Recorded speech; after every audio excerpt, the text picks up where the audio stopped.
Na msadaka mtazamaji, na karibu tena.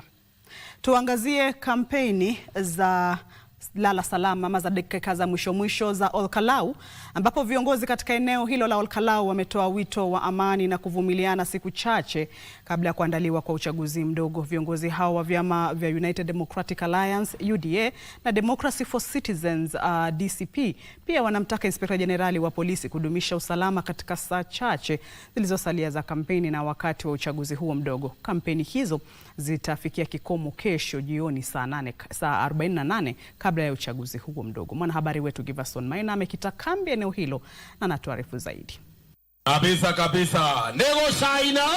Huku kampeni za uchaguzi mdogo eneo bunge la Olkalau zikielekea katika dakika za lala salama, viongozi wa pande zote za kisiasa wamehimiza wafuasi wawe na uvumilivu na kujiepusha kuzua vurugu kabla ya uchaguzi mdogo wa siku ya Alhamisi.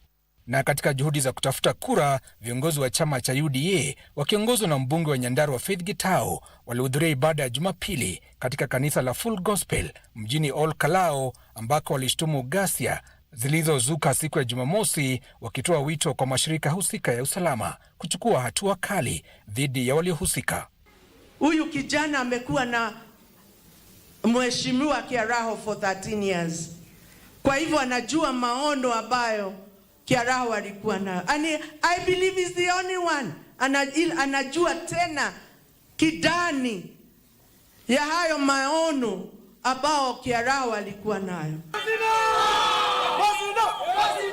Kampeni zao zilihitimishwa kwenye mkutano katika eneo la Captain, ambako mwenyekiti wa UDA Cecily Mbarire na viongozi wengine waliohimiza wakazi wamuunge mkono mgombea wa chama cha UDA Samuel Mushina, ambaye atahakikisha kwamba mipango ya serikali inaendelezwa. Na mmesikia wa Muthende mwenyewe akiwapatia ushuhuda ya ile kazi imefanywa na serikali katika Mbeere North. Na mtajua mmefanya kitu mzuri tarehe 17, kwa sababu mtaona mambo ikianza kubadilika na tayari mumeiona. Na upande wa DCP ulikuwa katika kanisa Katoliki la Mirangine, ambako walishinikiza tume ya ABC kuhakikisha kwamba uchaguzi huo mdogo utakuwa huru na wa haki. Tuseme sisi kama chama tumepeana njia mwafaka na tumesema hakuna mtu yoyote kwa chama yetu amepatiwa any direction ya kupanga vijana wote wa kuharibu amani. Kwa hivyo tunashangaa sana kuona matamshi ya chairman wa IBC akisema kuna uwezekano wa kuwa na violence hapa Olkalau na kuna uwezekano wa kusimamisha uchaguzi.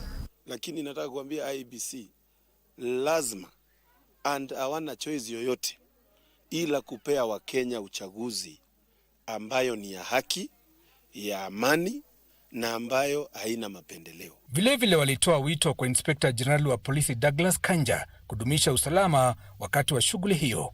Tunataka kueleza Inspector General of Police responsibility ya kulinda wananchi wote, wale wa chama yetu na wa chama zingine, watu wa Olkalau hii wote ambao watakuwa hapa. It lies directly on your shoulders. Ni lazima uweke bidii yote ya kuhakikisha hii by election yetu imekuwa na amani. Haya yanajiri huku chama cha People's Renaissance Movement kikiongozwa na mbunge wa Saboti Caleb Amisi pia kikitoa wito kwa wakazi kudumisha amani kabla ya uchaguzi huo mdogo. Ile direction munaenda kupeana ndio direction the country is going. It is not a joke. It is a very important vote. Wengine wakipigana na huyu apite katikati na aingie kwa bunge. Giverson Maina, Darubini, Olkalau katika na mtazamaji, tusalie huko Olkalau, ambapo maandalizi ya uchaguzi mdogo ujao wa eneo bunge la Olkalau utakaoandaliwa siku ya Alhamisi yanaelekea kukamilika. Tume ya IBC imesema kwamba inakamilisha mipangilio yote kwa ajili ya uchaguzi huo, huku ikitangaza kwamba utoaji mafunzo kwa maafisa wake umekamilika. Aidha, mafunzo kwa wasimamizi wa uchaguzi huo mdogo pia yamekamilika, huku makarani wakiendelea na mafunzo. Kulingana na IBC, mafunzo hayo yatawapa maafisa husika ujuzi unaohitajika ili kuandaa uchaguzi huru na wa kuaminika.